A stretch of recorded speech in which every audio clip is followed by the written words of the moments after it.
Hello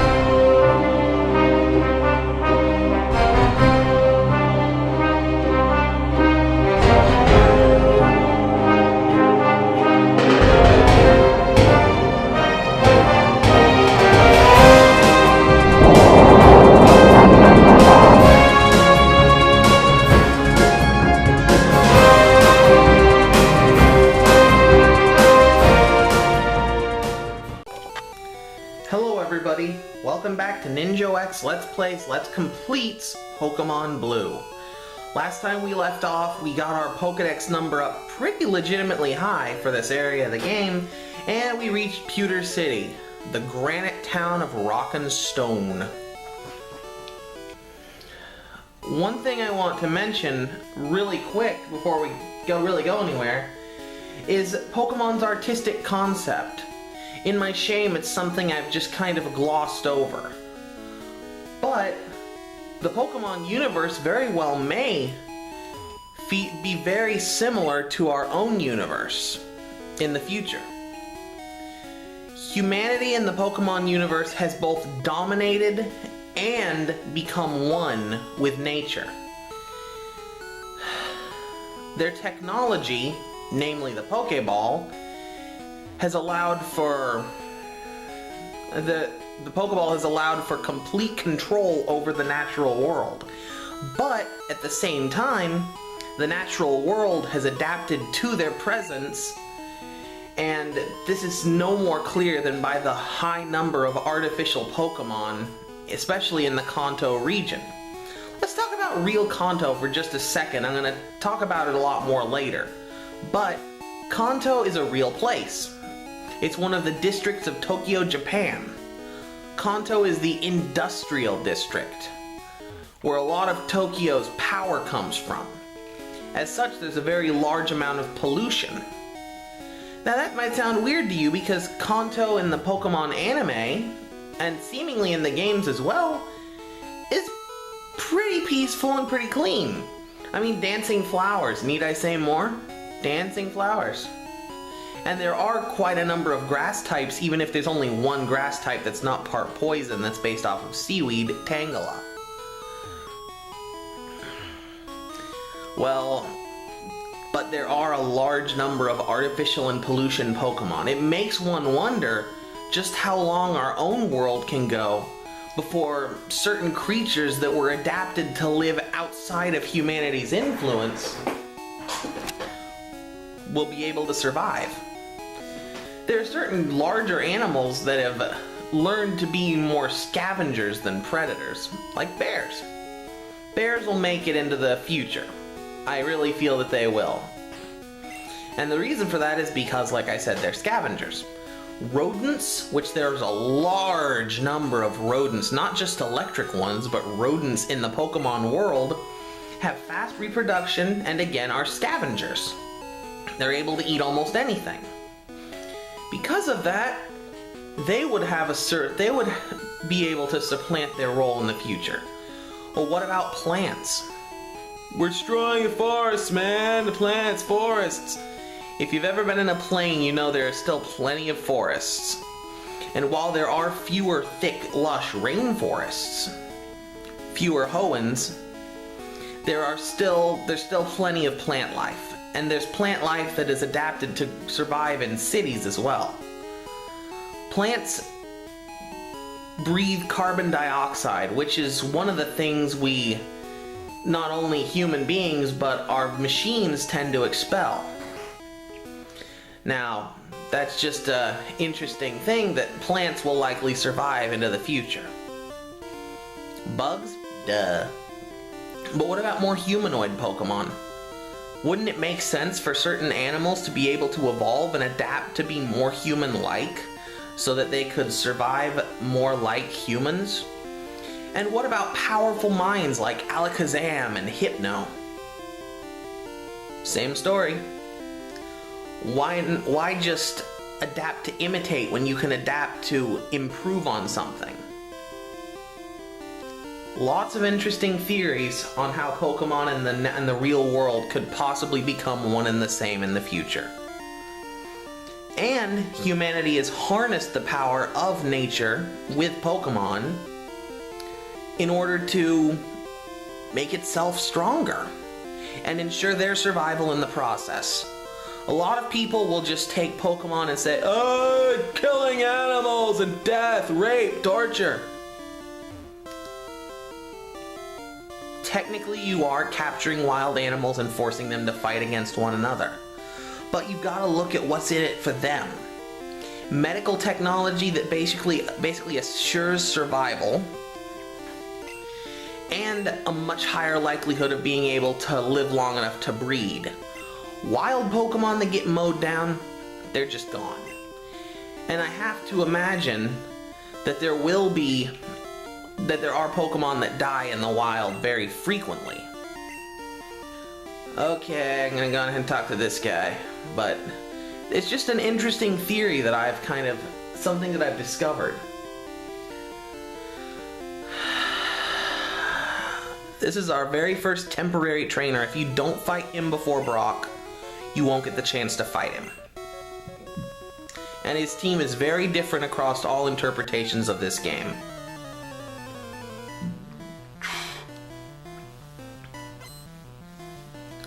Oh, also, was I the only kid that knew that this was a thing? That light years measured distance and not time? Maybe it's because my dad's a Trekkie from way back, but I knew that early in my life. So I was just like, duh.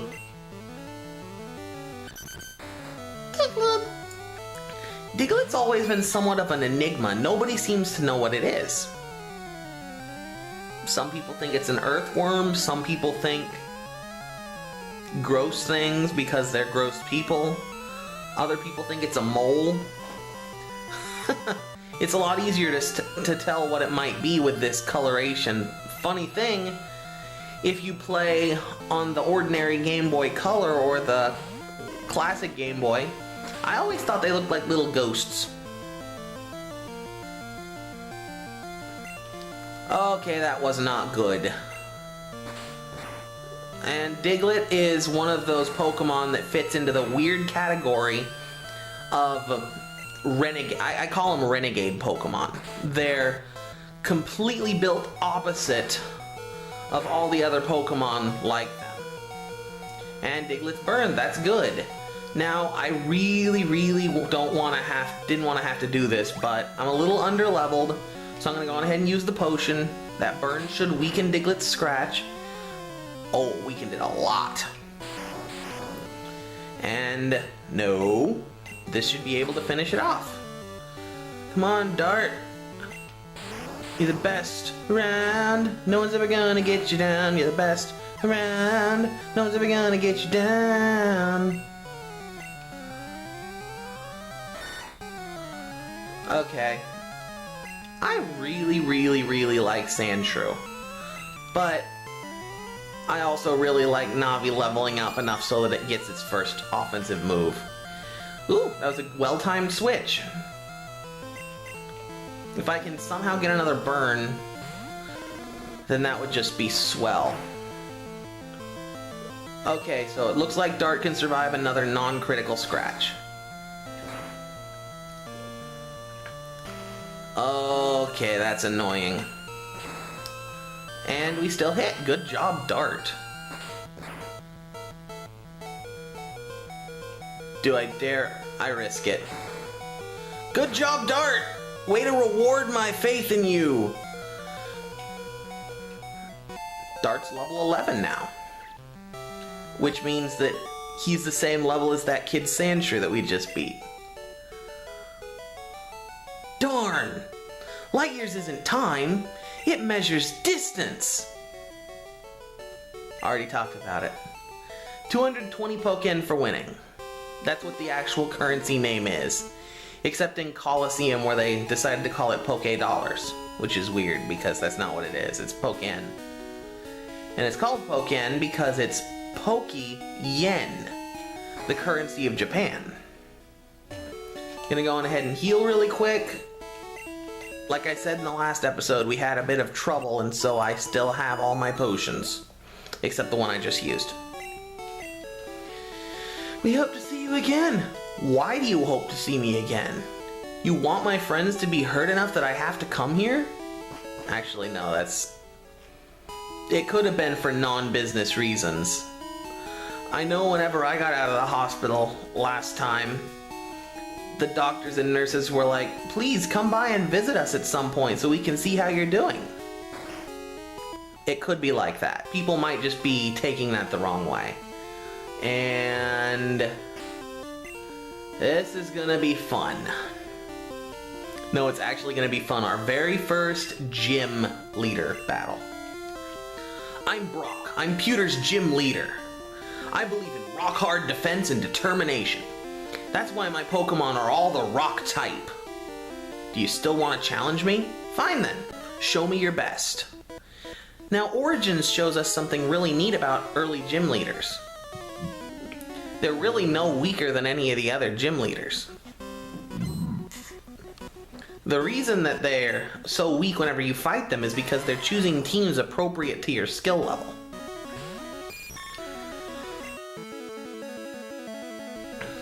Okay. I'm gonna go on ahead and send out Dart, even though he's level 11. Please use Defense Curl. Dang it.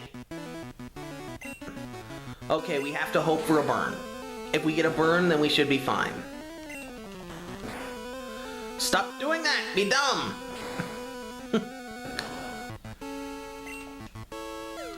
Thank you for dumbness making. I appreciate it, actually. It helps me not die. And we're in the yellow. That's not good. And we're in the red, so now I have to use a potion already. I know it's annoying and you guys probably don't want to see me keep using potions. It is kind of cheap, but it's either that or just grind for a while, and I'd rather not grind for a while. I'd rather actually just get this episode over and done with, especially since my SD card seems to have broken in my camera, so I'm forced to use the much smaller backup SD. Please, Dart. Please, Dart. Good job, Dart! Okay. Navi gained level 11. Okay. Onyx. I guess you could say that this was unexpected. Okay, gonna go on ahead and switch into Medley. And I know what you're probably thinking, a flying type against a rock type? That's not very effective. And now we have Screech, so that's not good. But I just want to use Leer and Growl to nerf this Onyx as best as we can. In fact, I'm gonna go on ahead and speed up.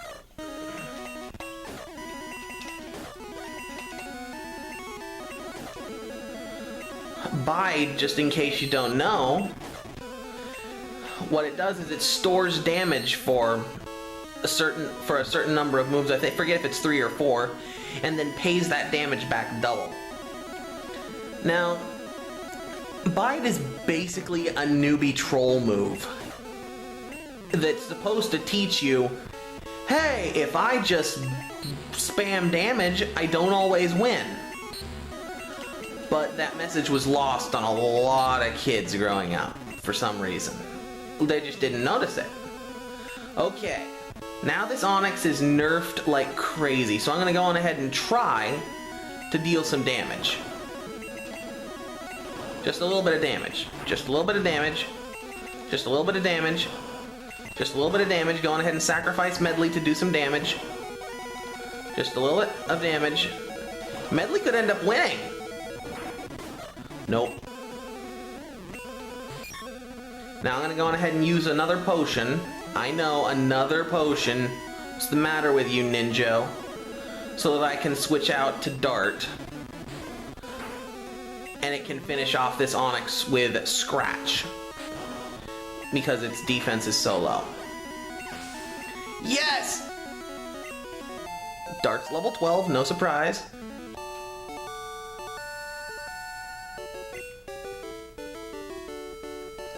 I took you for granted.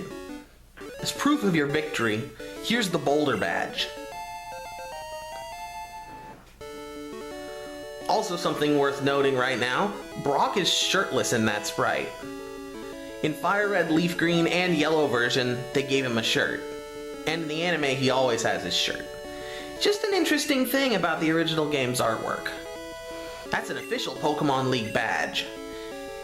Its bearer's Pokemon become more powerful. The technique Flash can now be used anytime. Wait a minute, what's Flash? And we got 1,386 Pokken, which is a pretty good chunk. Wait, take this with you. And we also get our very first TM. We're collecting all of the TMs as part of this completion run. A TM contains a technique that can be taught to Pokemon.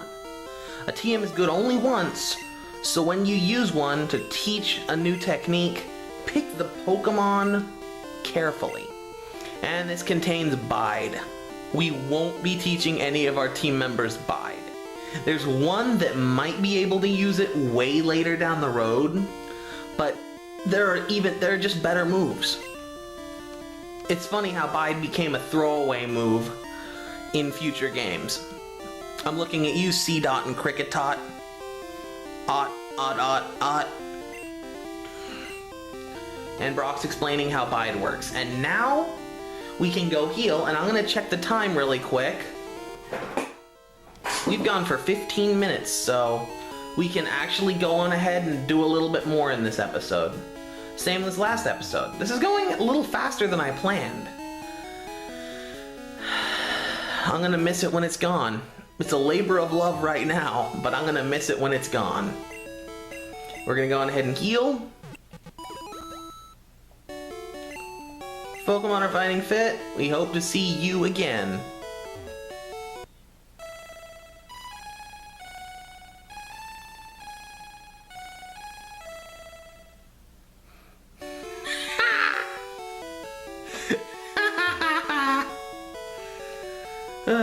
What?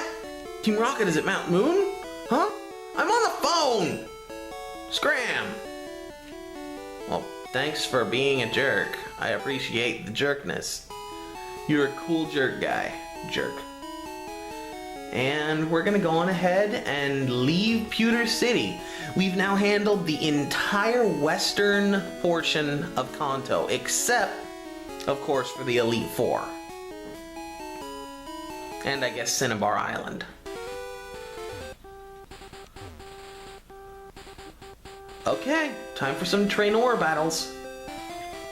We're gonna battle this girl first. Eventually. You looked at me, didn't you? Yeah, so what? Sometimes I look at things. I have eyes. They do work. Even if not well. Pidgey versus Navi. And I know you're probably wondering, Navi's level 11. Why are you still using Navi in front? It's because Navi still only knows Harden. And that is unacceptable. Or unacceptable. Well, we're gonna go on ahead and try and take out this Pidgey with Medley. Shouldn't be too hard. Spoke too soon. And Gist. Please hit. Good job, Medley! You're the best around! No one's ever gonna get you down.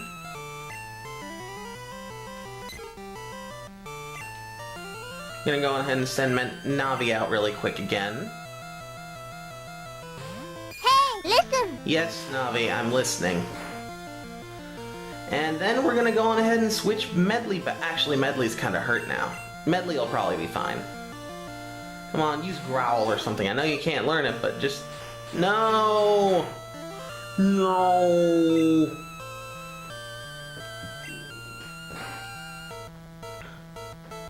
Ooh, that did some serious damage. If we can get lucky, Medley can still win this fight. One more hit. Dang it! This is why Pidgey is so annoying in the early part of the game. Sand attack. Each sand attack lowers your accuracy for all of your moves. Very few moves have 100% accuracy. Nobody leveled up in the fight. I'm gonna go on ahead and rush back to the Pokemon Center and heal. Because Lord knows I've used enough potions in this episode.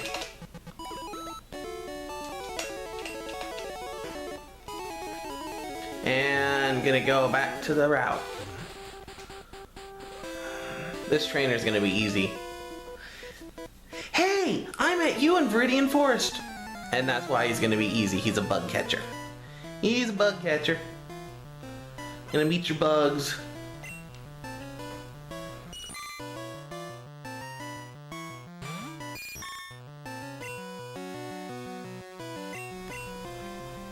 I'm gonna go on ahead and send out Medley again.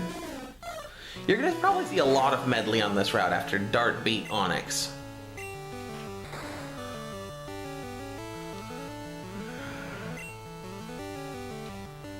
I guess I could talk about the different challenges of picking each of the starters.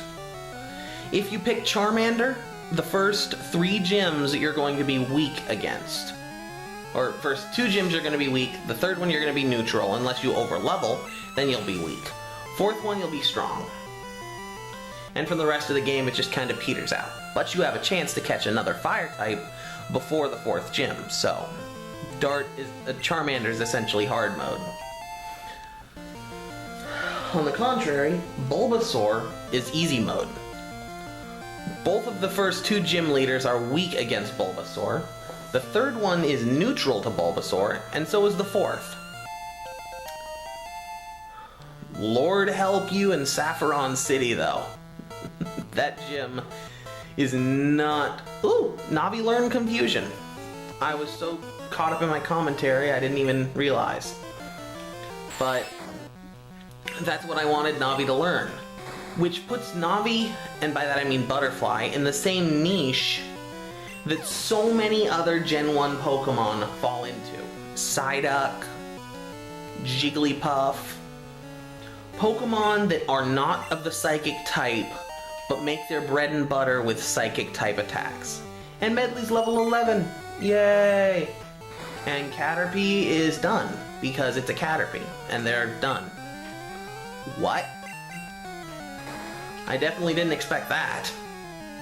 But it was all meaningless. It's over. You lose. You lose. Let's go on ahead and check that time. We've gone for 22. I only want to do one more battle, then we'll go on ahead and be done with it. And Medley actually gets to move to the front of the party now. See? Now Medley will go back behind Dart whenever she levels. And Navi will be in 3rd. So this time we get to fight this guy with Medley.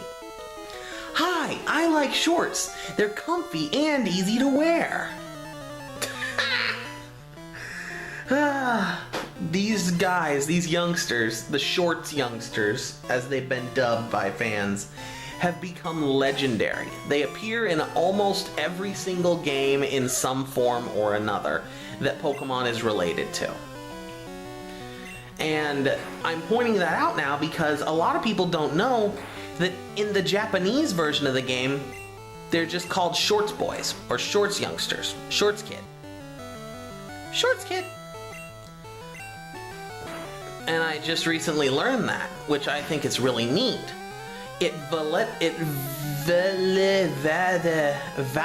or validates, because apparently I don't know my own language, what he says a little bit. And Ekans. Ekan's name spelled backwards is Snake. And Ekans is one of the Pokemon like Onix I didn't mention that fits into the Gen 1 category of trappers.